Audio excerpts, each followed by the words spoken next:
Hi everybody, welcome back to Story Reckless. I'm Nathan, I'm the DM here, and we are an actual play D&D live stream playing in the Descent into Avernus campaign. And now we're going to do some intros. Take it away. My name's Claire. My pronouns are they, them. I am plain Kadam, half-elf grave cleric. Nothing else? That's about it right now. Great. My name is Olive. I use she and they pronouns. And tonight I will be playing Calliope, our Genasi Artificer. An old lady. She's having a great time in this area. Like, there's all sorts of gizmos and vehicles and stuff.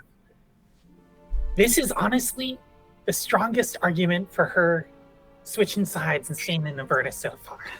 Nobody's made it verbally. There's just cool stuff here. I feel like people would really appreciate her ability to make war machines.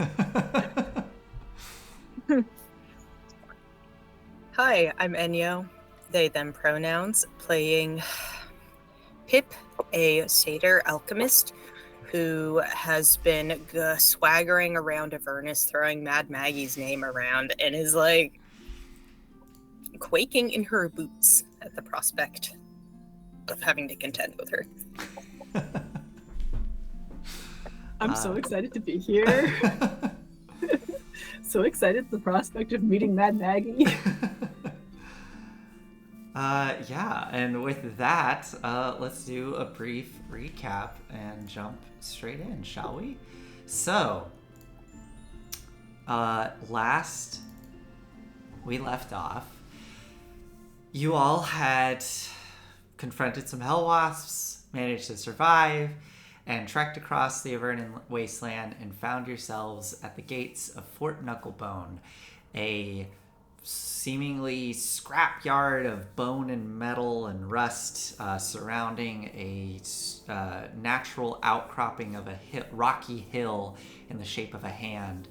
And upon arriving at the gates, you decided to go with the approach of deception, and Pip claimed to be a messenger from Mad Maggie, and you found yourself being confronted by some small handful of red caps, these strange little fey, kind of devious little fey creatures that were guarding the gate. They gave you a hard time, laughed in your face, and then let you in through the gates, and it started to become progressively more apparent that maybe Mad Maggie is closer than you thought. As you looked around the courtyard of this fort, you saw all manner of strange things. There were these constructs, these massive vehicles made of metal and iron, many of them decommissioned and kind of rusting in corners of the courtyard, but some very much so were in operation, and you saw denizens moving throughout the courtyard.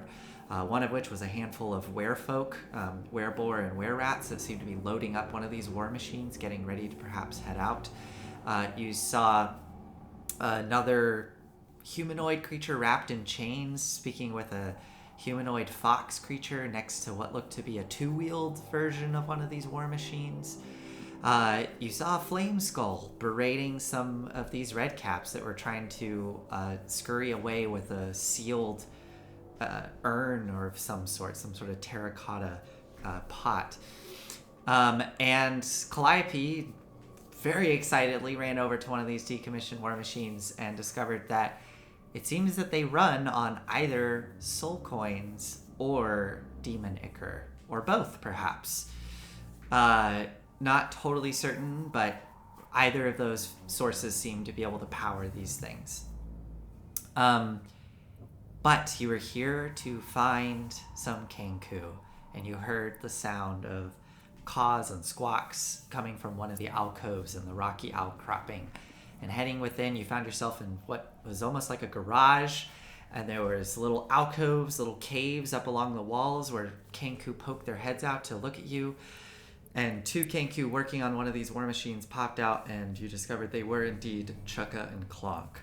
Chukka being a more smaller, kind of, for those of you who know birds, kind of a shrike-looking Kenku with goggles and tools and a heavy trench coat, and Chukka being the big larger Kenku, raven-like, with a massive warhammer slung across their back and heavy armor on.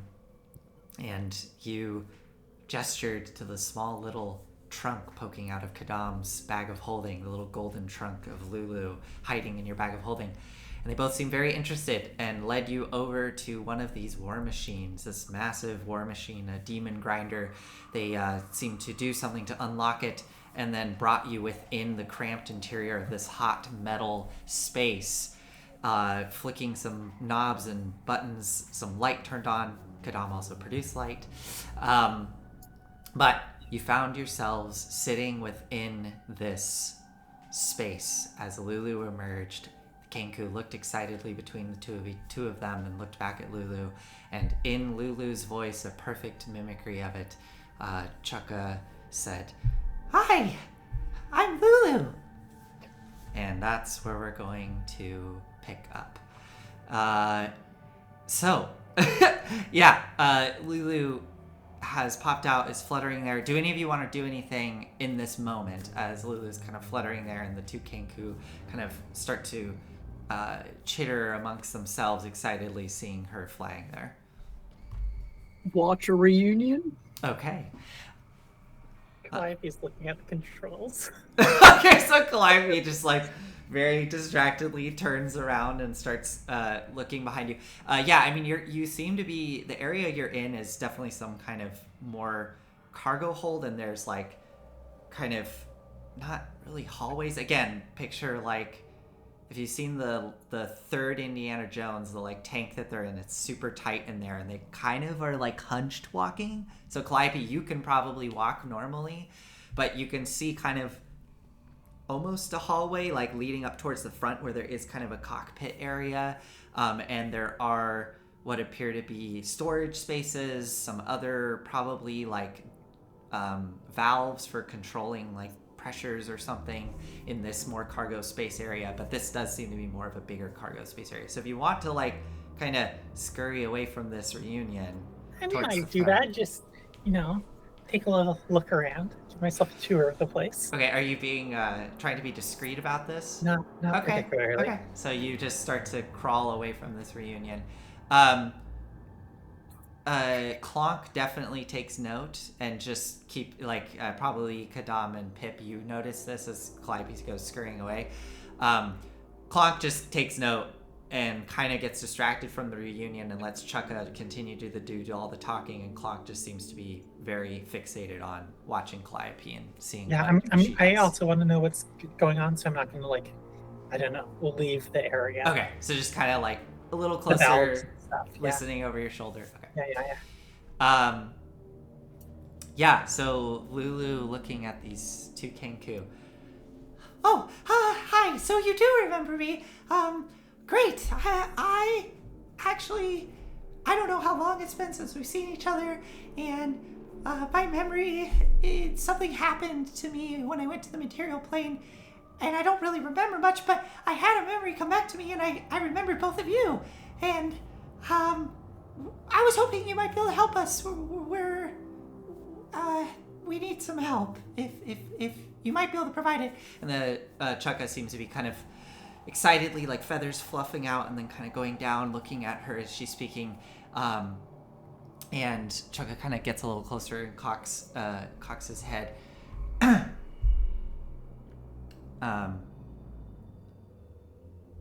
Yes, this one lost. Lost this little item here. Lulu kind of goes, lost, okay. You need to stay put, hidden, safe. And Chukka then uses Lulu's voice. I'm going to have to realize I'm going to have to specify when this is happening. Chukka then switches to Lulu's voice. Oh, what's that just came through? That looks really interesting. There might be some information I could find there. Chukka Clonk. Gather supplies from the Wandering Emporium. Wandering Emporium, okay. Lulu, stay here. And Lulu kind of looking around at the rest of you and then back. All right. Is that when you lost saw me? The, Wandering Emporium? And, Chukka kind of fluffs up and goes, and then a kind of long, drawn out, yes. And Lulu sort of gets a little closer, looking a bit concerned. Oh, what's that then? Welcome to the Wandering Emporium. You can find anything you need here. Just take a look around and, of course, come to me, your host, Mahati. And Lulu sort of looks back to all of you. Oh, I haven't heard of this. I don't know what this is. Chukka, did you see me go there? No, lost. Told to stay, then lost. Last we saw this item, Chukka. Oh, well, okay. And then Clonk, kind of distractedly looking over at Calliope, kind of cocks back towards Chukka and Lulu. Chukka, Clonk, remember, my sweet birds, bring me anything of interest, please. Lulu sort of just kind of straightens up. Well, I mean, what do you mean by that?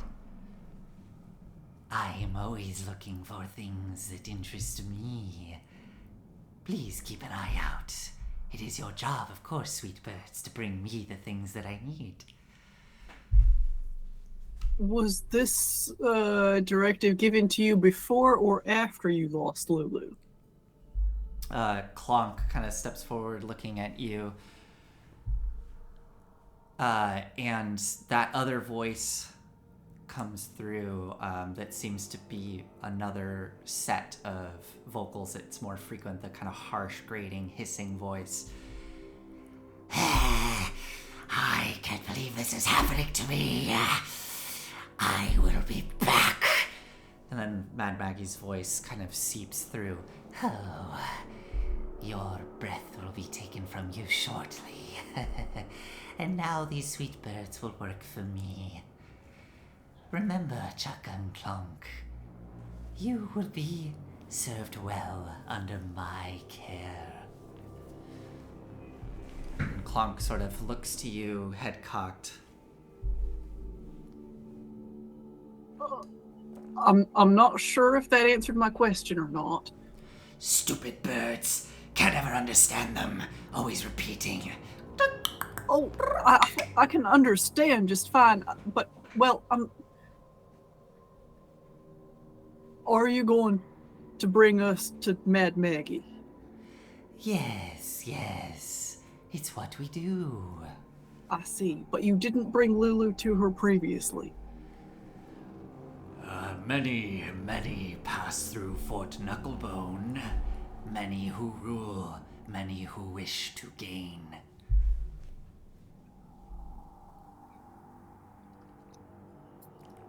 I now am the current proprietor of Fort Knucklebone, and you will be working for me. Ah, I see, thank you. No, that was the information I needed.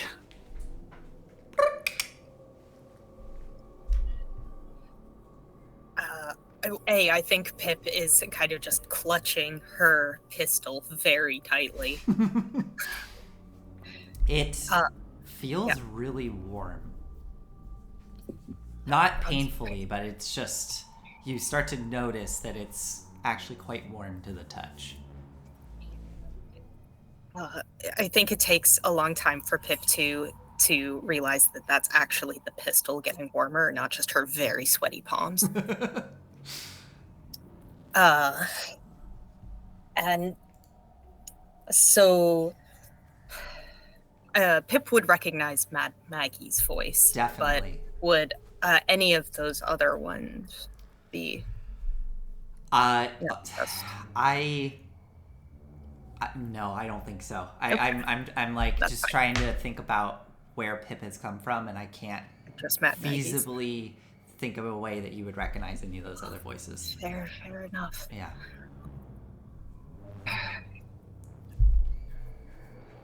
Lulu's kind of looking back at all of you expectantly. Pip, it looks like you're gonna... Why did you agree to talk to us? Why didn't you bring us direct to Mad Maggie? Chukka looks at all of you. And speaking in Lulu's voice. Oh, you look really hurt. Here, let me help. Can I insight check that? Yeah, go for it. I mean, we do look really hurt. I know that. It's cocked. Okay.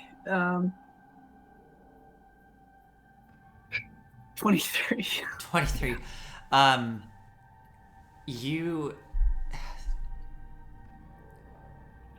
You realize that wasn't directed at you. That was a repeating of an event in an attempt to demonstrate something that had happened in the past.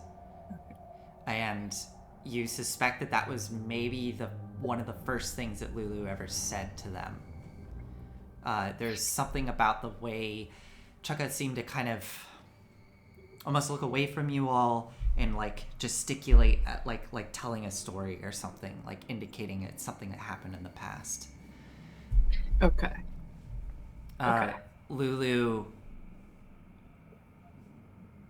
looks at them. Oh, did I help you? I thought you helped me.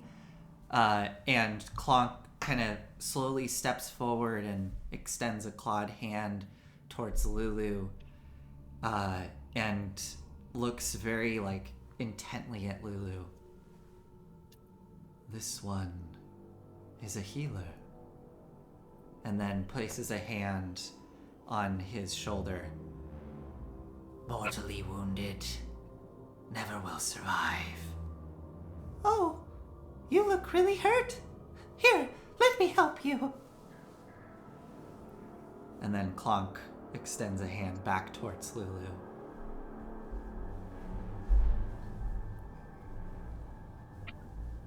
Lulu?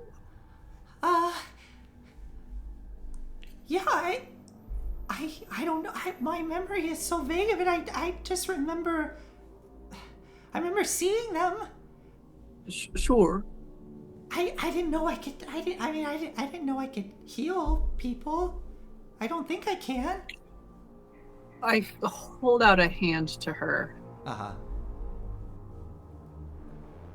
Can you give me what I gave you a few hours ago? Just like, can you will it into me? I'll try. And she kind of closes her eyes and places her trunk onto your hand. And you see her really concentrating. I'm gonna do a roll for her.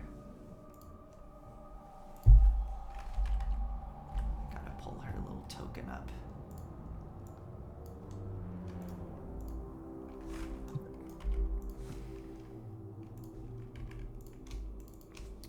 Let's see. I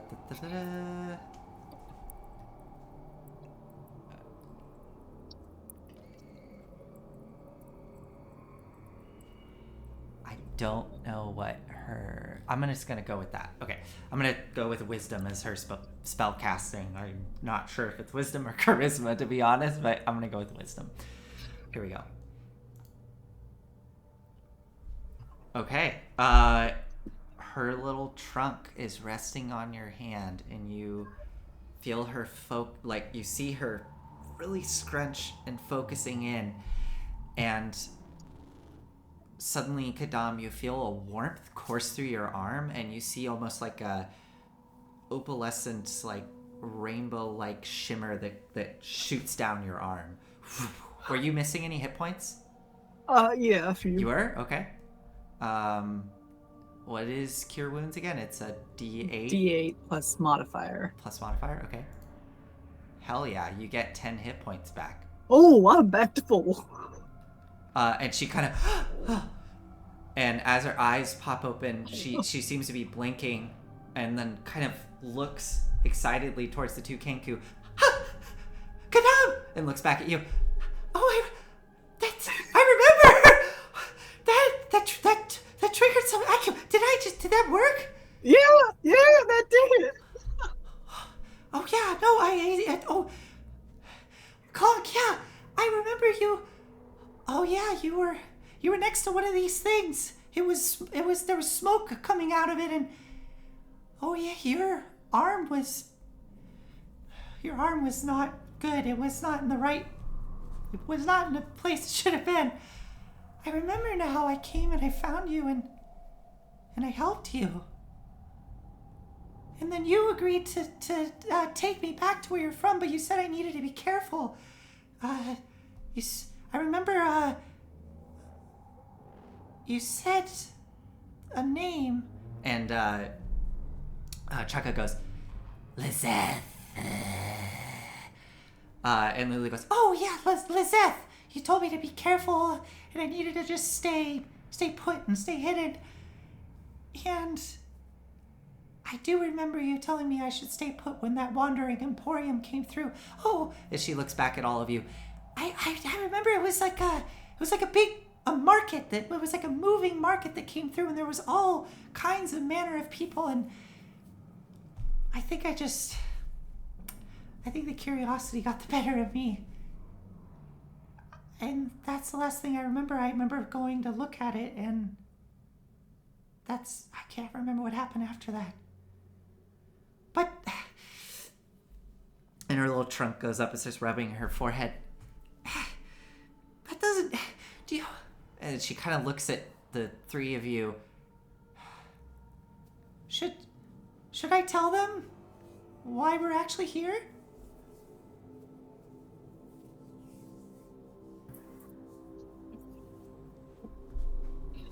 Well, I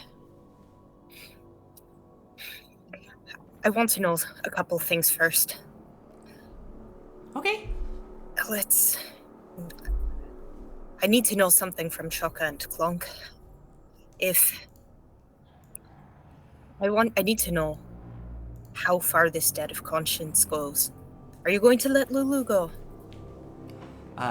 They look between each other and then at you, and Chaka goes, Why, yes, of course. I am not a monster. And then looking at you a little more closely, kind of sheepishly, damn birds, always speaking in other tongues. Hard to understand. Creepy. Then looks back at you. Do you? Have you ever experienced love?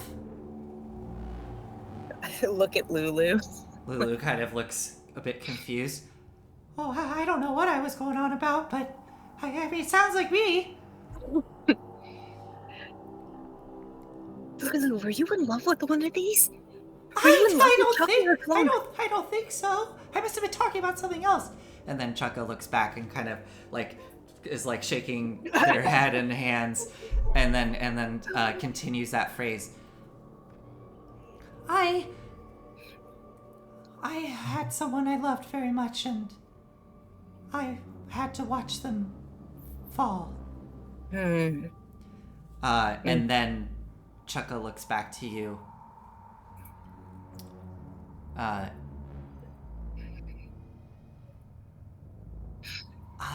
And then Mad Maggie's voice comes through. I am one, of course, that can always help. I can always help. But of course, nothing comes for free. And then Chaka kind of is sort of massaging the air with the clawed hands. We won't let anything bad happen. Nothing bad. We care. I have to keep reminding myself that it's not your voice, because it's really not very reassuring hearing that from Mad Maggie, but... Damn birds, stupid voices, damn birds. Okay, What do you think? At the group, I'm inclined to just. Lulu told them before. Yeah. It might be worth it. Like, if they know anything, and if they don't, I mean, you want something from Mad Maggie anyway, right, Pip? I mean, if we take the opportunity that we have before us, might you be able to change weapons, shall we say? You see Chukka kind of like straighten up. You might want something from them, right, Pip? And then Chukka kind of cocks their head again. Ah, that Pip. What a lovely, lovely beast. Always bringing me such joys. Oh, you've heard of Pip. Ah, that Pip, yes. Yes.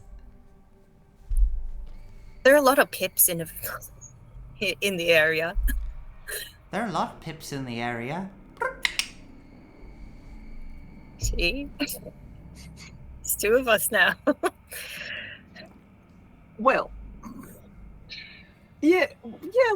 Let's try it. Clappy. I mean, sounds kind of like what we came here for, right? Next lead? Maybe head over to the Wandering Emporium after this? See if we can, like, get any Why more... would we do that? I mean, if that's the next place that Lulu went, maybe we could get some more memories from there and kind of figure out what happened there. Maybe. Although, Pip, do you want to introduce the idea that we talked about earlier? What idea was that? With your pendant.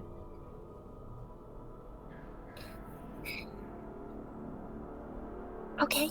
Yeah. To like, should we do that right now? It seems like not a great place for it. We're all cramped together right here. I mean, we all cramped together, but I figured that this was like one of the safest places that we'll be for a while. All right, it's true. Okay. I think I actually do have one last charge in this. So, Lulu, what I can do is, if you think really hard about... I don't entirely know how it works. I'm not an arcanist. But I think that if you follow your memories, I can help you with piecing them together with some judicious spell work. Okay. So, just follow the memories that I have, just the ones I can remember? Well, let's see. Let's focus mostly on memories about Zariel's sword, if that's an option. But if, you can't start there. Yeah, okay, well, I said it, because we were going to tell them anyway. And I was sick of everybody just waiting for the other person to do it, so I did it. I jumped.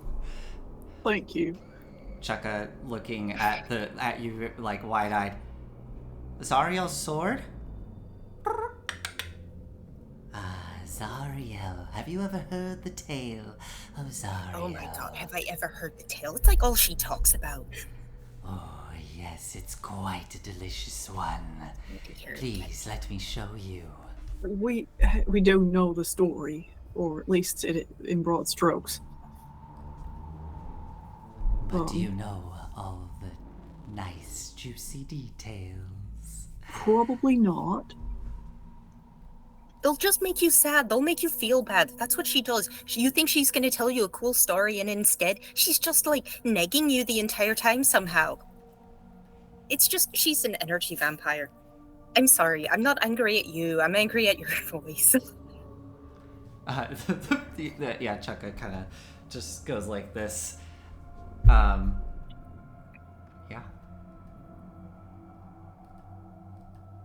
You can hear it? I'm just going to plug my ears. But Lulu, are you interested in trying to find some more memories, or is Yeah, that not I wouldn't something you want to mind. do right now? No, I definitely. I mean, yeah, I would love to figure out if I could get some of these memories back. That'd be great. Lulu, are you capable of telling us no?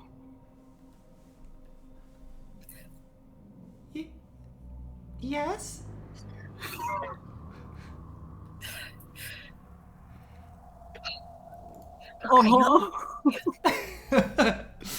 Well, yeah, I could tell you. I'll tell you no if it's not okay. All right. I would very much like you to, if it gets to that point.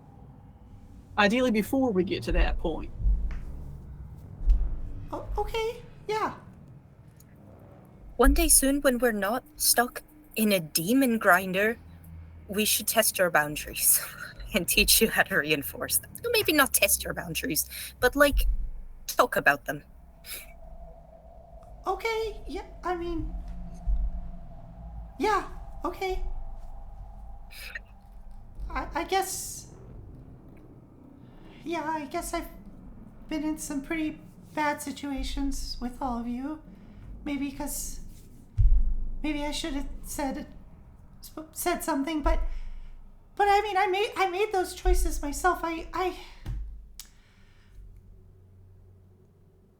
It felt more important. I understand that. I could say no. All right. I said no to Silvera. I didn't want to be around Jezebel anymore. I see. All right. That actually does make me feel better. That does make me feel better. Yeah. It was. I didn't like them. They weren't nice. They kept picking on me. I'm sorry. Well, I mean, it's okay. I changed the situation. I said I didn't want to be there and had a talk with Silvera about it. So, but thank you for checking in about that. Absolutely. What are the Kenku doing while we're having like this They're little just, like, intervention? They seem to just be sitting there, just like very intently listening and watching to all this. Pip, make a perception check for me though. Oh, As you look over at the two of them. Perception. 16. With this, so you notice with a 16 that on Clonk's, like shoulder pauldron, this like slick black kind of iron shoulder pauldron, and there's sort of a big strap and buckle that kind of connect it all. You notice that kind of right where the strap would connect to the pauldron, kind of above the sort of pectoral area, it looks like there's some kind of decorative pieces, like knobs there.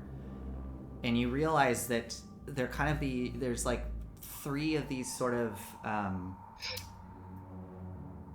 of like half spheres, like lumps on the pauldron, with some designs kind of running off of them. And they just look to be, kind of iron that's been bubbled out.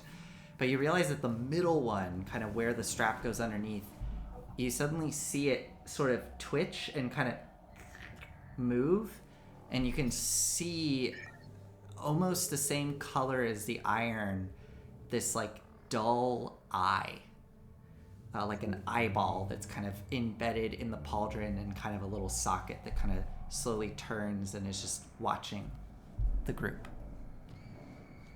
But Clonk doesn't Clonk and Chukka are just kind of watching all this, just cocking their heads, listening.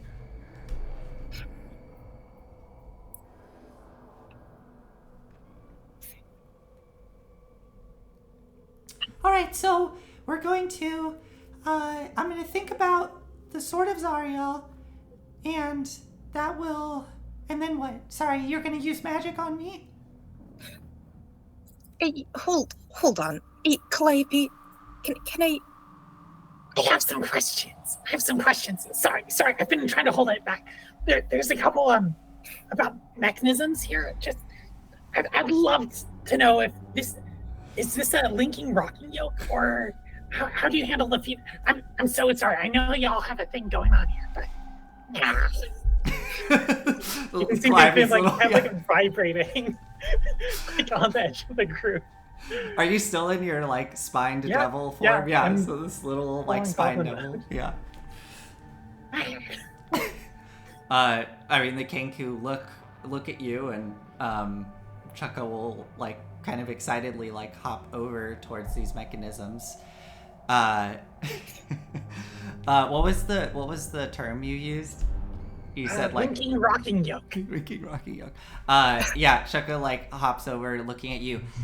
Linking rocking yoke in your exact voice, and the little head kind of nods and then like gestures to all of the kind of the mechanisms that you've been gesturing at, and then like pops open a panel, like quickly undoes some what look to be like bolts or something, and then just pops it open so you can actually see deeper into like more internal workings, and is kind of pointing within there. This is the most fascinating contraption I've ever seen. If you look within here, you'll see these mechanisms that allow for the funneling of ichor into the different parts of the machine. I knew it was ichor. And then Chukka looks back at you. Yes, but of course you need to be careful with the ichor. It can cause some mishaps. It's always better to use souls. Oh, I was gonna ask how you handle the corrosion properties, but yeah, of course. Like it's gonna only be a backup fuel. And then looks back. Yes, my sweet birds. Always the souls are the best for. Remember to gather as many coins as you can for our little operation to be running as smooth as it can. And then continues to go about and gesture at more internal little mechanisms within. And Chukka does seem to be very suddenly, much like Calliope, is suddenly just like tunneling and focused in on this thing. With the two of them over there, Clonk just still standing there, kind of silently observing all this. Is Clonk the one that has the little eye, or is that... Yeah. Okay. Calliope, did you want to get, are you looking for anything in particular with this as you're going through all of the, I mean, narrative justification for later if I decide to drive one. Yeah, I mean, depending on how long you take this, I guess we'll see what Kadam and Pip decide to do. Yeah. But Chukka is like suddenly very invested in this and is slowly working his way towards the cockpit with you and just showing you all these little bits and bobs. And you get, like, through some of the phrases that come through, I think the one that catches your ear is Mad Maggie's voice being like, you both are such skilled craftsmen. Look at this beautiful machine you've made. And you're kind of getting this, like, sense of pride from Chukka as Chukka is showing you all these pieces of the machine. I'm gonna show Chukka Big W so bad. So as they're like slowly moving away from the group, going towards the cockpit area, Pip and Kadam, what are you doing? Oh, first things first. So Pip is going to take like a little bit of. So I've always called mending as like this kind of orange paste silly putty stuff. She's gonna take out a little bit of that, and as Chukka and Calliope leave, slaps Clonk on the pauldron and goes, "All right, Clonk, it's just you now, I guess," and surreptitiously tries to press putty over the eye. All right, make a sleight of hand check for me, please. Yeah, that is kind of like it's not quite this, it's like you're doing like that. Yeah, okay, maybe it's a little aggressive then. Maybe it's a bit of a, all right, Clonk. Sure. Go ahead and make a sleight of hand check. 12, okay. Oh, Let me, 12. hold on, let me do That's it. a 12. Let me do a roll. Is Clonk? I don't know if Clonk actually. Oh, yeah, okay. Sure.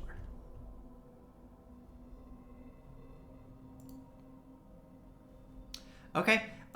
Yeah, you try to slap this putty on the eye and kind of pull back. And what did you say? I guess we just have you right now then, Clunk.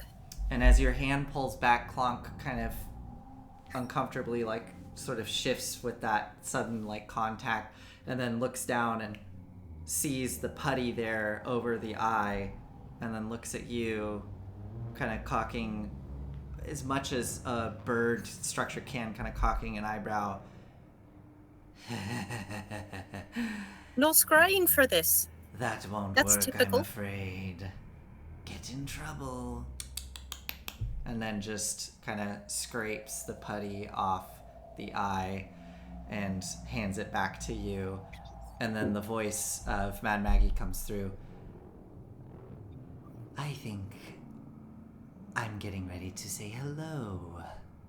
And hands the putty towards you. You Okay. know that you can't keep me away from everything, Clonk. It's only a matter of time. And then Clonk kind of gets a little closer. You are running out of time. So maybe we shouldn't do this right now. Yeah, let's do it later. Thank you for the heads up, Clonk. And you now, Pip, see that the eye closes shut. And it now just looks like the iron, kind of like, almost like a rivet. But you can see that slight seam of the lids. And did I catch the eye this time around? I think, yeah, you caught it right as it closed because there was very clearly this like putty that Clonk scraped off, and as Clonk handed it back, you suddenly saw what you thought was a rivet close shut as an eye. Well, wait, okay, what's going on? I don't know. Do you think we have enough? Is this the next clue? Can we get out of here, actually? I know I wanted to... Where are we going? Do you want to be on outside when all this happens? When we meet her? Oh, so it's inevitable. That's what you're saying. I mean, it seems likely. Clonk leans back, and you hear a Mad Maggie's laugh start to come through. I always find what I want. All right. Yeah, it might be time to get out. Clappy. Chugga. Chugga's head pops up next to Calliope. He's probably like down in the cockpit with Calliope over the shoulder. Just Clonk says that Mad Maggie's probably on her way. Yeah, not surprised. Yeah. Are we running? I think we're getting out of the demon grinder. I appreciate you showing me around. I have some ideas. I wish we had more time. Yes, me too. Me too. And Chugga sort of hopping over towards Clonk, looking up, and they start to seemingly converse in sort of like whistles and bird calls, very fluidly. And then you see Chugga kind of suddenly kind of tense up, looking down at Clonk. They kind of gesticulating between each other wildly, and then Chugga looks back. Oh, I always get what I want. I should be there shortly. And then Chugga's kind of gesturing to the outside of the vehicle. Don't be poking around where you shouldn't be. One last question. And Chugga looks back a little frantic. Not much time. The Who's feathers- Mickey? The sweet dumb brute. Oh, my sweet brute Mickey.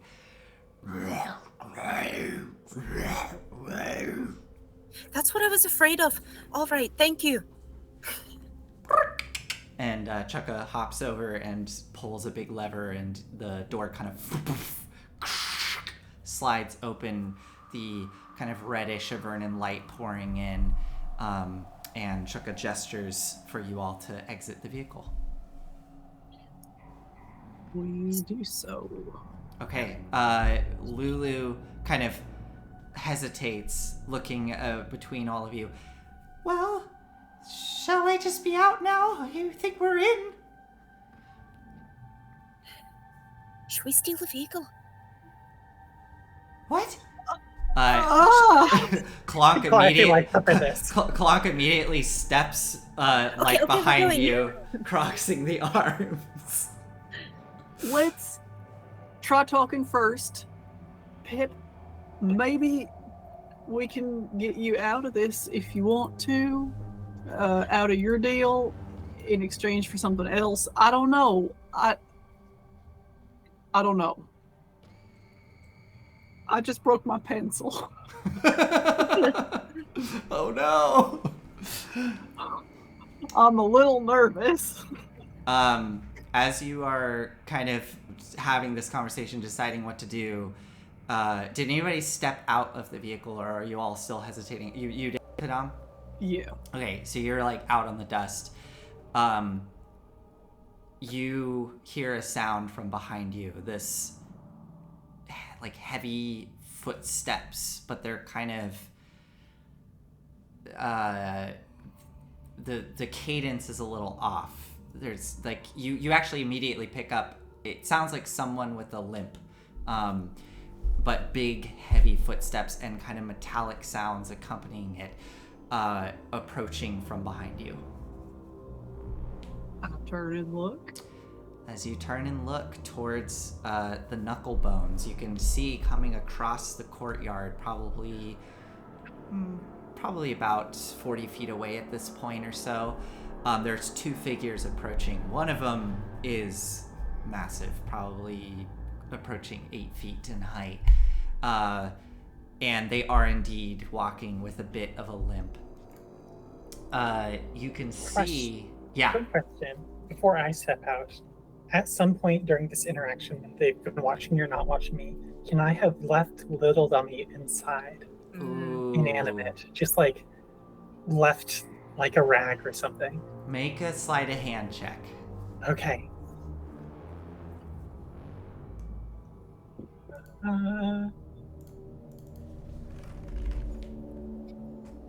Ooh, nat 2. Ooh, okay, well, let's see. I'm gonna... So 7 total. I'll do a roll. Not rolling great. Sleight of hand today. I roll. I also. It looks like, yeah. I rolled a 5. Yes, I did it. So yeah. So I think it makes sense. So Chukka, we all noticed. Yeah. Chukka was very distracted while you were going over all this, and you were able to just drop Little Dummy I down think as a this rag. might have it started out as like a legit mistake. Like Calliope wasn't trying to hide it, which is why it was like rolled so low. Just I like think it's that distractedly, like you set something down. Yeah, and yeah. Just like, yeah. This might have been a legit mistake. I That's love what the it. dice are telling me. I love it. So, as you're shuffling towards the threshold of the exit, Calliope and Kadam, you're seeing these figures approach. The taller one seems to be a hulking humanoid, and you can see they are seemingly stitched together with various fiendish parts. Oh, I've seen one of these before. Yeah, it's you have this one seems to be made all from different devil and maybe demon. Actually, no, I think it would all be devil parts. You can see like the lower legs are almost insect-like in a way, but more like bone, almost like organic insect bone look. It's really odd. There's large ram's horns at the top of the head that extend out. Where the mouth would be, though, it is sewn around like a tube. There's like just this almost fleshy tube that's connected to where the mouth would be, and it's kind of sewn into it, and it extends down the body to the back and is connected to some sort of large metal like apparatus. And as this creature is approaching, you can hear that sound that Chukka made coming from that individual as they kind of are hobbling their way towards you. And also actually quite large as they approach, considering that they look almost like an older human woman maybe, but probably approaching 6 foot, but like hunched and like wearing big heavy garments of some kind. There is this old crone just hobbling next to this massive humanoid, moving their way directly towards the demon grinder. And Pip, I think you probably spot this as well, and you see the distinct silhouette of Mad Maggie coming across the dusty courtyard towards the demon grinder.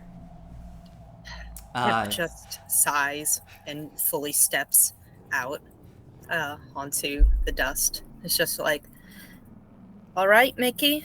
All right, Mad Maggie. All right, so as you step out and say that, you can see them getting closer and closer. Lulu sort of looking a little nervous, just seemingly cat's out of the bag. She just kind of flutters down and hovers between the two of you, Kadam and Pip. Calliope, are you going to step out into the out of the vehicle? Okay, so you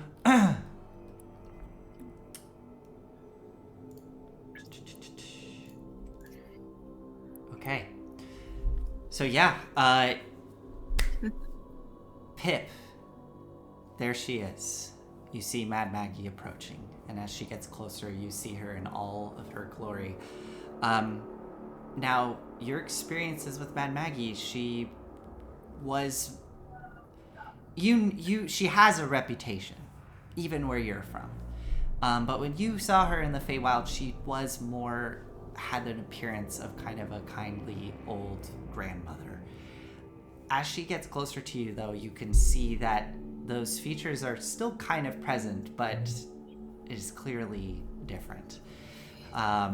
You can see that the skin is kind of a deep purple in coloration, and there are some horns kind of protruding out the top of the scalp that sort of go back into a frizzled mass of hair, and sort of resting just above the eyebrows and kind of between the horns and the eyebrows, Mad Maggie has these thick goggles just sort of strapped there to her forehead. Her robes, or her like garments in general, seem to be like kind of rags almost, but there seems to be things growing in them. There seem to be things moving throughout them. As she's getting closer, you can see there are patches that are just like almost squirming and moving, like this stretched leather over her. There's something just under the surface that's kind of moving. She has all kinds of scrap just slung across her front and on her back. She has this kind of thick, heavy pack on that's just full of bits and bobs. It's sort of extending up her back and seems to almost be teetering, like it should fall over, but it's not somehow. And as she moves, there's just this constant jingle and jangle of sound of all the bits and bobs just clanging against her. And you can see that down by her, kind of like where a belt buckle would be, she has a heavy leather belt on that is full of vials filled with all sorts of different concoctions. And where the belt buckle would be, where this thing would connect, there's just a giant, like, bleached insectoid head just like dangling there, that's just kind of like gently sort of like slapping against her tattered robes as she moves. But she approaches you all and looks at you, Pip, and you see this unnaturally long grin smile just start to extend across her crooked face.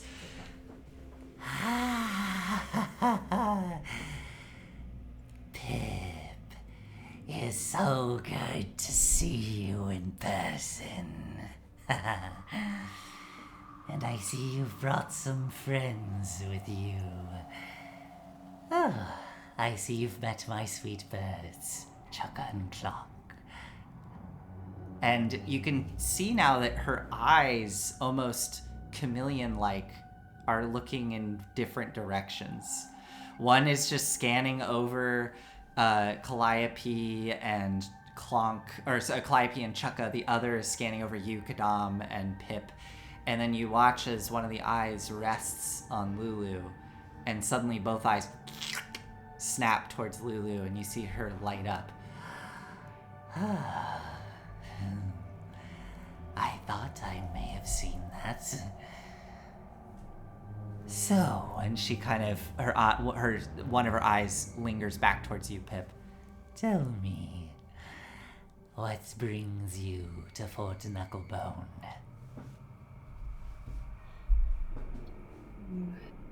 Maybe I just wanted to see you, Maggie. I doubt that. You would have come looking for me long ago. And I get a sense from some of our conversations that you're maybe not too happy with our little arrangement.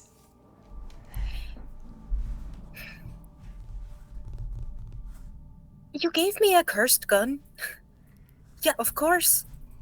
The gun isn't that cursed. It's doing nothing wrong to you. It's just benefiting my little operation. I don't see any harm in that. Yes, you're a businesswoman. I understand. That's... Do the souls from the gun become soul coins directly, or is there And looks back to you. is there something a little bit more to it than that? I'm afraid that's a trade secret. I can't be all going right. around giving away my little devices and secrets and ways of doing things. Forgive me for my curiosity. Oh, no, I love it. It's splendid. Maybe if we get to know each other a bit more and become friends, then... Pip, you haven't introduced any of your friends. I suppose they Lyra, could do it themselves. Legend. And the eyes look at both of you. Lyra, Legend.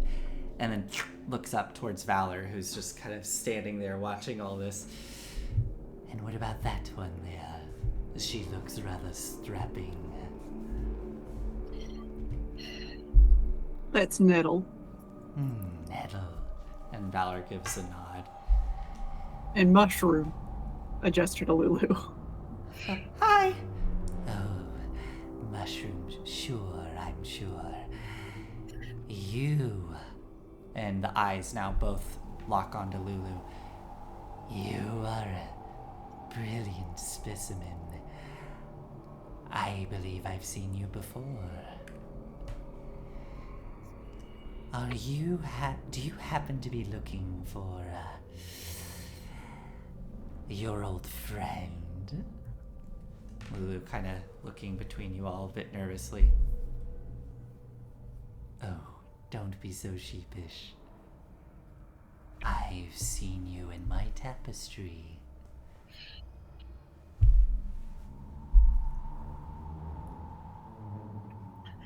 Tapestry? You have a tapestry. Oh, like the ones up in El Dorado, yes. And Maggie kind of hobbles a bit closer, looking, that one of the eyes looking at you, Calliope. Go ahead, kiddo.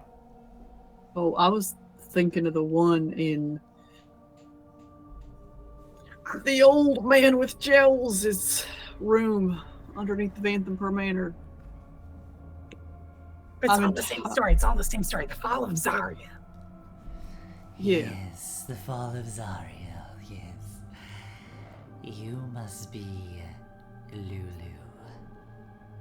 Am I wrong? Lulu looks a bit sheepishly around at all of you and then back to her. No.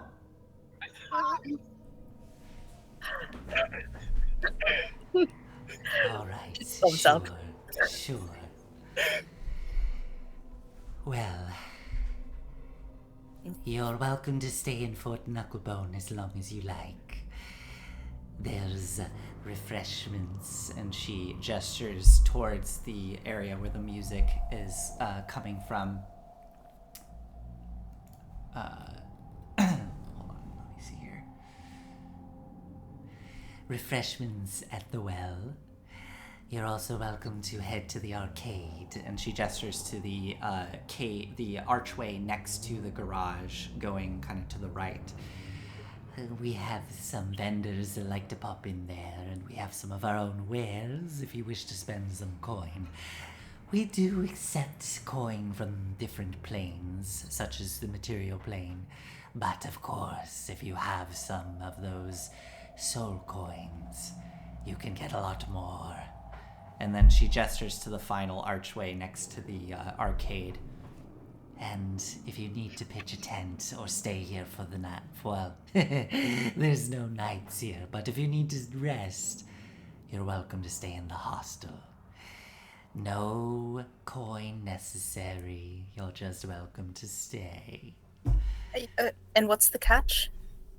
You know, funny thing, Pip, and both eyes lock onto you.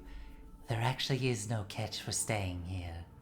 You might get caught up in some of the things around here, but Fort Knucklebone is a place of business, and it is as neutral as it gets here in Avernus. You don't want to be pissing off Mad Maggie. Or you know. And she gently pets Mickey next to her. You might get a bit roughed up. But I sense your fear and hesitation around me. There's no fear. I don't know hesitation. And that's like a full-on lie. Oh, yeah, actually, can you roll, please? Roll a wisdom save for me? Yeah. A wisdom save. Come here.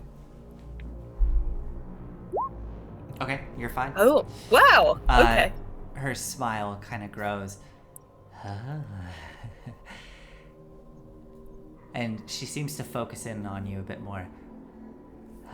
Yes, there's the telltale signs. I see you've been playing with the truth a bit. Well, It turns out it's more malleable than your spell, actually, thanks. Oh, it just makes it more fun, giving you the chance to bend the truth. And she starts to look back at all of you. But if you need anything, please come to me. I have many things I can provide. And please, She looks to Lulu. I would just love to hear your story in person. I'm, what would you say, a bit of a fangirl for Zariel and her story. If I You're could using that just- phrase. Oh, it's something I heard once. I liked it. It was me. You heard it from me. You don't even remember. Oh, yes, that's right. I'm not hurt about. I miss our small talks together, Pip, and our times in the laboratory. You should come find me if you feel comfortable. We could maybe work on some projects together. But please, And she looks back to Lulu. I would just love to hear your story firsthand. Any details? I would love to know what happened that fateful day. I would love to know where What's it you worth went. to ya? She Stumbling forward. looks back to you, Calliope. What's it worth to me? Well,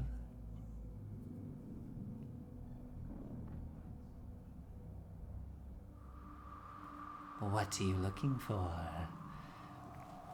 Do you, She kind of looks around the yard, the eyes swiveling, and you watch as they actually swivel fully into her head and turn white and continue to swivel and then back around. I don't see any new war machines that have pulled up. Then looks back at you. Hi, did you come here on foot? Oh. I mean, showing my like torn up wings. Not exactly flew. Right, I'm sure you flew. Well, perhaps a war machine in exchange for a talk with Lulu? Interesting. Let me consult with my peers. We would need to discuss it, but thank you for your hospitality. It is appreciated. Oh, you're quite welcome.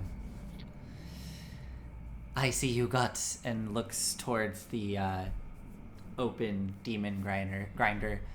got a little tour of one of my prized possessions. Impressive. I know. Impressive. And she gestures to the two Kenku. They are quite impressive, wouldn't you say? Yes. Quite a catch. She sort of straightens up. Well, I'll let you discuss amongst yourselves. Please, do come find me if you need me. I would be willing to make a deal to see into that one's little head. I would be gentle. Trust me. And she begins, she starts to turn, and her eyes just stay locked on all of you and swivel all the way around into the back of her head as she begins to hobble away. And she just gives a gentle little wave. Goodbye, Pip. Please do come see me before you leave.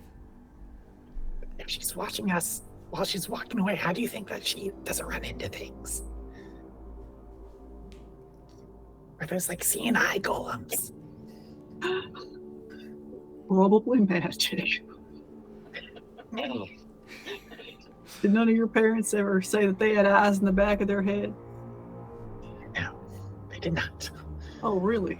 Oh. I am a spine devil. We had no parents. Well, I suppose, but at one point you did. I don't know if you remember that, though. Anyway, Pip, how are you doing? That went great. Frankly, I do feel like that went quite well, but... Oh, I really thought she was going to shoot me on sight for some reason. oh, You been doing anything worth doing? I don't know. She's been built up as this terrifying figure in my head for so long, but we did actually. She taught me a lot about tinkering, about alchemy. I learned a lot. And she's right, a little bit. This has helped me learn how to bend the truth better. People trust you more if you don't tell them blatant lies, at least. No, this isn't what I should be getting from this. She's terrible. And I'm happy that we have a place to stay, maybe, but I think we should still keep an eye out. I'm interested in this arcade. I want to see what wares they have available. And then, I don't know, making a deal seems like a great idea. She probably knows something more than these like war machines or whatever. Maybe she has details that we don't. About the you know what. Because she is a Zariel fangirl. Oh my, the amount of time she spends poring over those tapestries. Okay, important question. Do you know if she's a Zariel fangirl or a Zariel story fangirl? Well, definitely the story. I sort of had an inkling that it was Zariel herself, you know. But those are two big different things. Well, I'm not. I don't. You ask her. I can't talk to her. I can't talk to her again. She'll pull me in. There's a loud, like, metal clank as the door of the demon grinder slams shut, and Clonk begins to kind of walk away. Chukka sort of hopping by, looking over at you as you're having this conversation, and Mad Maggie's voice comes through once more. Oh, I love the story of Zariel. Have you ever heard it? Ooh, the misery that resides within that tale. And Chukka continues to hop away, and then gives a little wave. I'll see you around. Goodbye. Thank you. You're welcome.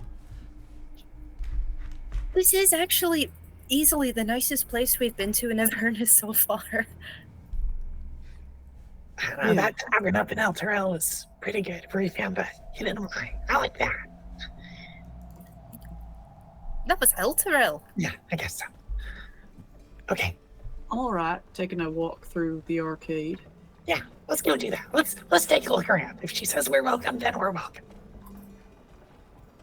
I will let Calliope take the lead and hang back with Pip for a moment. Okay. Do you think that we're gonna set up here? Do you want to just stay the night? I don't know yet. Okay. That's a good point. How long does Disguise Self last? 1 hour. Okay. You're definitely starting to feel that magic getting... You probably have like 20 minutes left. Okay, cool. I'll just recast it once it's getting low, so just let me Okay. know and I'll put another slot. Okay, yeah. So you're gonna head towards the arcade? Okay. Yeah. And Yeah. I'll just slide my hand into Pip's as we head that direction. Mhm. You know, Pip, what you said about her teaching you things, the alchemy and the restriction on you lying being helpful and getting you to bend the truth more often. All of that can be true. And that don't mean that you need to stay here or visit her or whatever it is.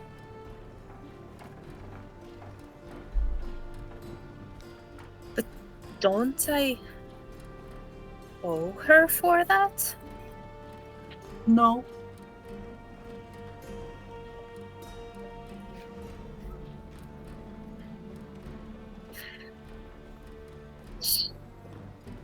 Then why is she still taking so much from me?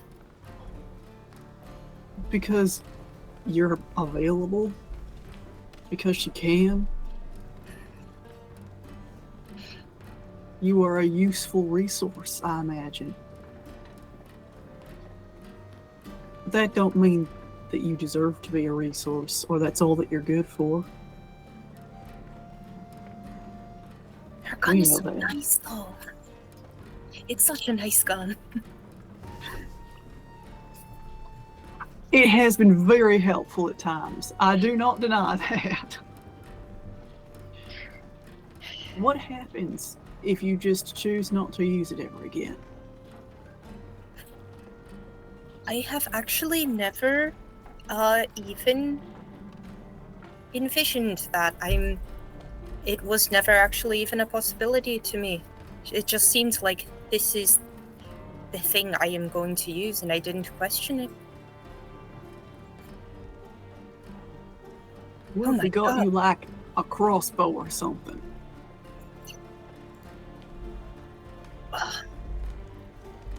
God, I guess I could deal with that. That sounds terrible.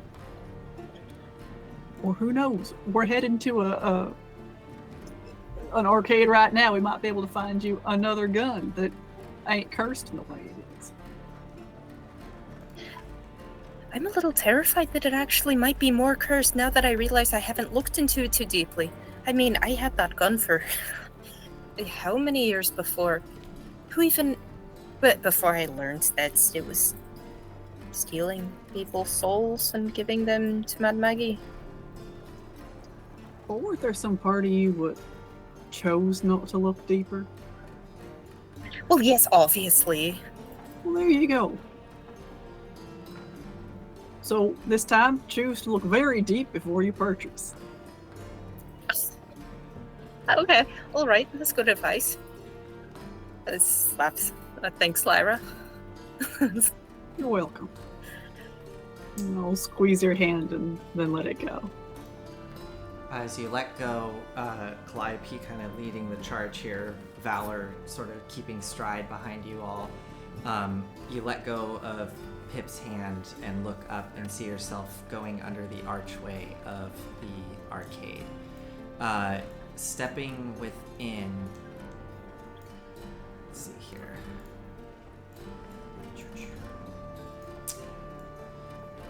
Stepping through this large metal archway, you pass through and see inside a almost farmer's market-esque setup. There are these tents set up within this sort of these like between the fingers here. They're almost like canyon-esque. As you step inside, on either side you can still see the raw reddish rock extending up the sides of the walls. This particular area between the fingers here doesn't have the little caves that the garage had. It's all kind of down on the floor here. But you can see to your left and right there are tents that have been, like stalls that have been set up all along the cave walls. And in the center there's a couple of rounded, more permanent looking tents that have been set up. And at the far back there appears to be a very much permanent structure with sort of stretched blue canvas kind of covering what looks almost like a bar, but it is heavily reinforced and more like a bank where there is kind of a wall extending down, kind of separating customers from the tender at the back. And you realize it's not really a bar, it's some sort of bank. And you can see that there is like one little teller area kind of in the center of this large separating wall. And there appears to be a little imp at the back that is scurrying about and then flying back towards the window. And at the moment, they seem to be helping some customer who has this large sack strung across their back. This individual looks to be... what would they be? Hold on.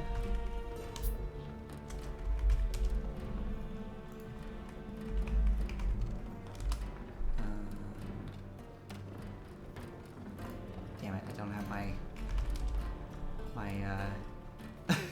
my fiendish creatures at the ready.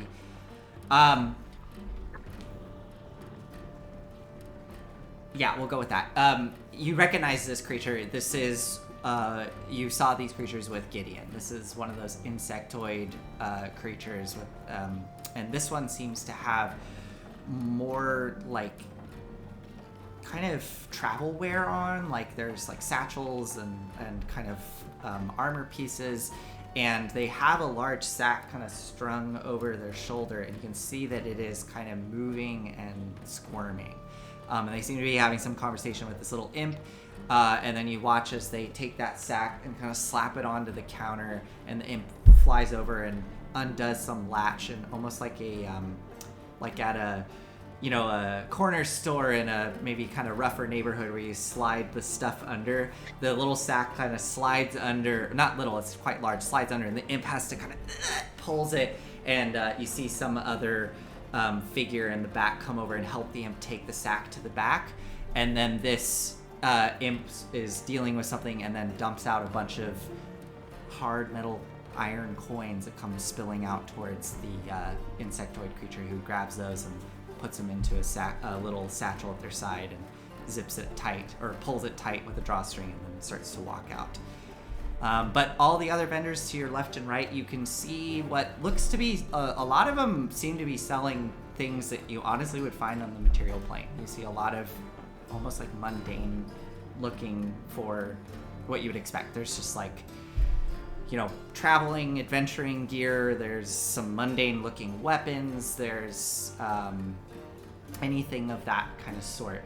However, there does seem to be one vendor, let's see here.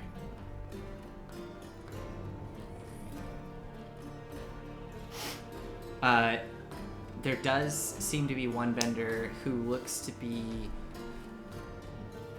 one of those devils with the curling beard-like tentacles. But you can see that one entire half of the face is missing those tentacles and is just covered over in like a thick scar tissue. And they also appear to be missing their like left leg and their entire left arm, which has been replaced with like some kind of almost mechanical like prosthetic. But they're sitting in this little stall in kind of the center of the space, this like circular tent like stall, and they have what looks to be these vials and flasks just kind of out on display. And you watch as actually one of them, this vendor is like talking to what looks to be like a human woman that's just talking to this bearded devil, and the bearded devil kind of pops open the flask, and you watch for a moment as some kind of black goo seems to try to crawl its way out, and immediately this bearded devil kind of shakes their head and corks it shut right away, and kind of sheepishly is smiling at this human woman and gesturing to them, and then gesturing to the rest of the flasks. But yeah, that's what you see here. There seems to be, for the mechanical sake here, pretty much anything in the player's handbook. And then there's this one vendor here who seems to be selling these strange flasks. And then there's the kind of at the back, this like seems to be a bank of some sort, being run by an imp. 2 questions. Yeah. Were the coins that came out of the bank soul coins, could we tell? And is the Bangu demon acre? Make a perception roll. Great. I think Pip is also looking at the possible demon ichor as well. So if you want to help action. I would, go for it. You can take it at advantage. Oh, okay. I'll roll again because my first roll is 3. Dirty 20. Yeah. Yes. So, to answer your question, yes to both of them. So the coins at the back looked like they exchanged soul coins to that insect-looking creature, and the middle vendor there seems to be selling flasks of demon ichor. And any indication of what might have been in that bag? What do you give the bank that's worth a soul coin? Make a religion check or Arcana. I'll give you Arcana. You could do Arcana. Thank you for letting me roll Arcana. It's my favorite thing to roll. That's a 25. Well, a soul for a soul. You suspect that was a bag of what you've heard of as called larva. And it's literally like the most base state of a soul in the lower planes. So when souls come to the lower planes, before they, turn into whatever denizen they are going to be turned into, they come out as larvae, which are kind of what it sounds like. They're these weird kind of little grub-like things, but they sort of are, they're challenging to look at because they tend to have features similar to whatever creature they were before. So if it was a human, it'll be kind of a strange little grub thing, but with sort of like a human-like face protruding out the front of it and kind of more flesh tones. Is this like basically just a really messed up like fur like trapper sort of situation where like, people are going out and like harvesting just like creatures out? Yeah, I mean, you can get larvae from various places in the lower plains. Wow. You could potentially find them along the banks of the river Styx. Although there are other areas in the lower plains where you could probably have an easier time of finding larvae. Seems like a good way to make a living. Yeah. I mean, horrifying. Yeah, very horrifying. You can get used to anything. And above game question, above table question, are you proficient in martial weapons? Let me check. Oh, I would say the other vendor behind that. So we'll just say like the one in the middle there is the demonic, and then the one back here. They do appear to be selling weapons of the Hellfire variety. Great.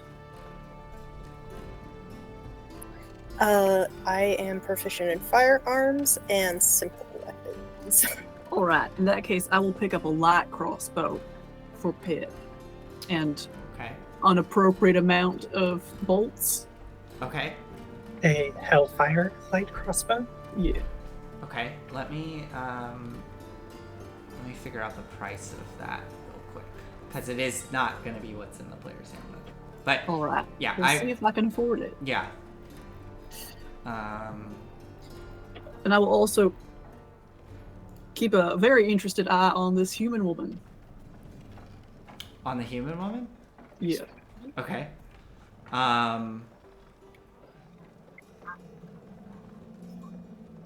Yeah, well, let me get back to you on that real quick. Oh, sure. I ain't in any hurry. Okay. Hold on here.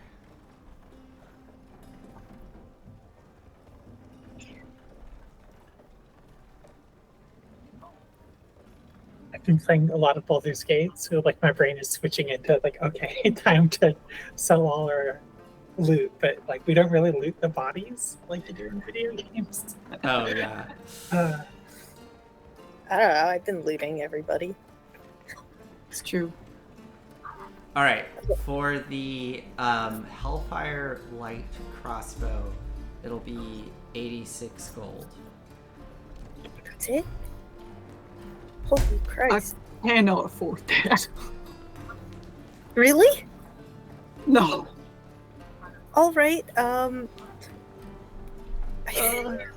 I have 1,000 gold, I have 1,300. Say, I spent Oh, you- almost all my gold on buying diamonds so I could resurrect you too. right. Look, I just stole really, them. I really appreciate it, Lyra, but you don't have to spend your last penny, your last gold, I'm sorry, on it. I can buy it myself. I understand that. I'm going to give you 90 gold so that you can give it to me as a gift. All right. Thank you so much. So I will pay, what was it, 86 you said? 86, yeah. I will pay 86 gold Okay. for Go the for it. crossbow. And then get 4 gold from Pip. Wait, Pip, you said you gave 90 gold to Kadal? I can't be bothered to try and count out, 6 gold coins. I'm just going to count it. I have stacks of 10. So alright, I come out 6 gold richer for this. Oh my god. That's... God, I just love the interaction of like, hey, I want to get you a gift. Can I borrow $20? I did not ask for the money. Right. Of course. Oh my god. Okay. The human woman. Yeah. You see her slap down some coin and turn away to leave after collecting. Like, she scoops up probably like 5 of these flasks and like puts them into a satchel. And as she turns away, you see... Oh, how do I describe her? She's wearing kind of like a white dress, which is miraculously... That's impressive. Yeah, miraculously it is white. You can maybe see like little touches of red dust starting to creep onto the bottoms of the dress, which you notice her take notice of it as she's walking, and she just flicks her hand and it kind of sort of filters away, and it's almost like a tick, like she does it without even realizing it.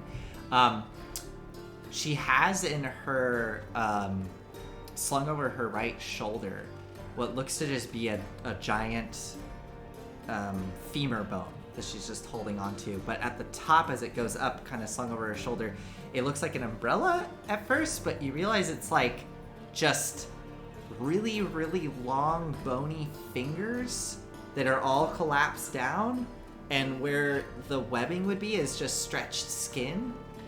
And she has around her chest, she just has like a full breastplate, kind of what you thought was a breastplate. You realize it's probably more decorative. It's just like leather. It's just like a dark leather piece with like lots of buckles and straps that kind of go down and connect around like the waist area. She has a thick armband, which you realize is just a manacle that's just been left there that she seems to be using decoratively. Like one of the chains has been severed off, and it's just like a manacle around her arm.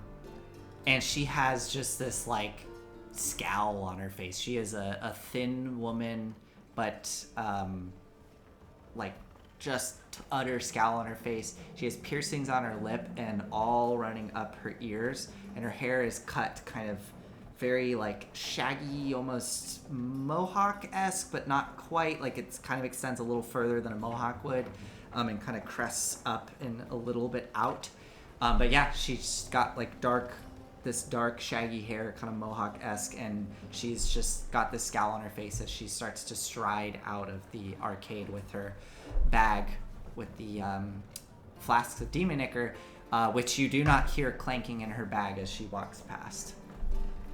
I will attempt to catch her eye, and if I succeed in doing so, just kind of bow. Okay, you catch her eye as you start to go past, and she just looks at you and just continues walking out. All right. I will know which direction she turns, but I will not follow her. Okay, as you look and follow her out, you watch her striding across the courtyard, and you can see she's moving towards what looks to be, it must have pulled up relatively recently because you didn't see it when you first came in. There is another kind of similar to Mad Maggie's Demon Grinder that is parked near the entrance, and you can see that leaning kind of huddled around the front of it, there looks to be probably a half a dozen, if not more, like crouched down humanoid figures that are squabbling with each other and kind of pulling at something. They look to be ghouls. You can kind of pick that out, and they're kind of pulling at flesh and eating something down at the front. And you can see what looks to be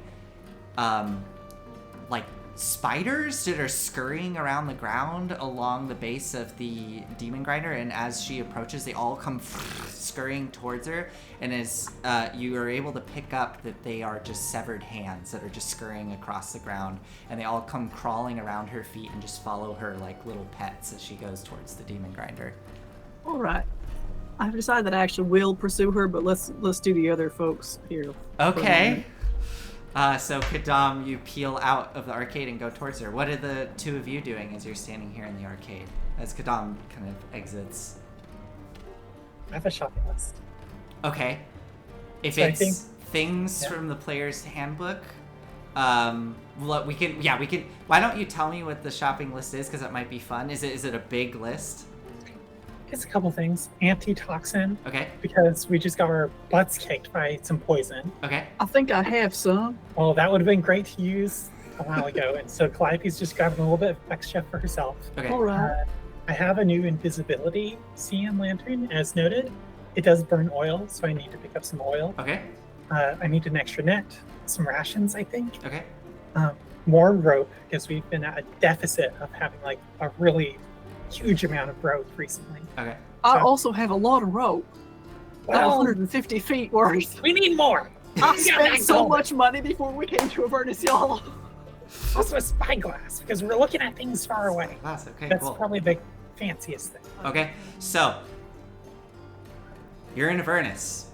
What you quickly realize, supplies here are really expensive. They are way more than you would expect. Anything you want to buy from the I player's always do handbook? this. Whenever I go traveling, like, I get there and I realize I don't have stuff. So, all those things you can find within this arcade. They are all, it's a, let me see here. What did I write? Or what did the book say? So it's a 125% markup on everything. Oh, so that's you fine. multiply everything by 2.5, and I think that's right. Oh, 2.5? wait, no, 125%. Oh, no. Is just like 25% more than normal. Yeah, my bad. So yes, just Cool. I can do that off stream. Oh, Oh, do they have holy water? I bet that's another one No. that don't has a lot of. they do not have holy water. I We have do. They Well, do not. Maybe you should have shared with the class, Kadam. They. I did. I gave you multiple vials. Wait, It's- no, I do. it's- have it's the vials, funny. Actually, never mind. Yeah, it's funny. Like asking around about holy water, it's like this weird sudden opposite land where it's like holy water is almost like something you get on the black market. like, or it's just like that's a hard thing to find, and Yeah. you quickly Controlled get. substance. You quickly get the sense that it's like if somebody has holy water, like they're probably doing something like that. That's that's like a deadly thing down here. So yeah. I realize I have 3 You bottles. also of it. No, notice they're too. on the back. This is just for flavor because I thought about trying to figure out how to do this. And I was like, that's gonna be so annoying to figure out. You basically notice that silver is actually valued more than gold whenever you're spending your coin. And I'm not gonna get into like let's just keep it simple and Yeah. just use like gold values. But whenever you bring silver out, you see like vendors get really excited about it. And you see some vendors, especially like any fiendish vendors, like they carefully have to go and grab these like thick leather gloves and like put them on to like handle the silver and like put it away and all that. But yeah, It's very cute. Pip would like to get better armor. better armor. It- Okay. Yeah, can do Yeah. that off screen. Yeah. So again, just 125% markup on everything. So What kind of armor do you have? I have not upgraded my armor once. I have scale mail. All right. Yeah. We are at time. Yeah. But maybe we end with one final thing here. So Lulu is gonna stick, I think, with the two of you. They're gonna stick with the bigger group, and she's just kind of fluttering around with all of you. But Kadam, you peel off and head towards this woman. I just want to know, as we end here, you're going towards this woman who seems to be getting ready to hop into this demon grinder and leave. All of her little severed hands following her. What are you saying to her? I am pulling out the black leather-bound book entitled Apocalypto Oh. and calling out, "Excuse me, I have a couple of questions and can make it worth your time." Make a persuasion roll, and then we're gonna end it there with whatever you get with your persuasion. All right. 20, dirty 20. She stops just before hopping into the demon grinder, and almost ballerina-like just kind of twirls around. And as she does, the umbrella pops open, the hands kind of outstretching over her head as she gently nestles it next to her to block the light from the Avernus sky above, sneering at you. You don't know who I am, do you? No, I don't. But you're advertising in a certain direction that I think you might have some information that I'm looking for. All right, you have my interest. How are you going to make this worth my time? And we'll end our stream there. All She's right. gonna get into her car, which my familiar is hanging out in and drive off. No. This is a different Got it. demon grinder. Yeah. Got it. Yeah. Okay. Just wanted to be clear. That would be. Oh, that would be so funny. But no, this is a different demon grinder. All right. Well, thanks everybody for joining. We'll see you next week. Y'all are fully in Avernus now. There's so many This is great. I love paths. this place. Delightful. I could hang out here. Is Matt Maggie looking for apprentices?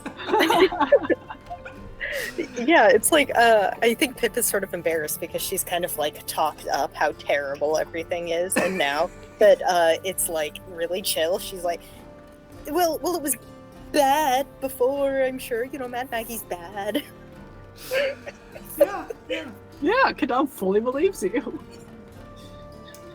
Well, we'll see you all next week, and thanks for joining us, and have a lovely evening. Good night. Bye.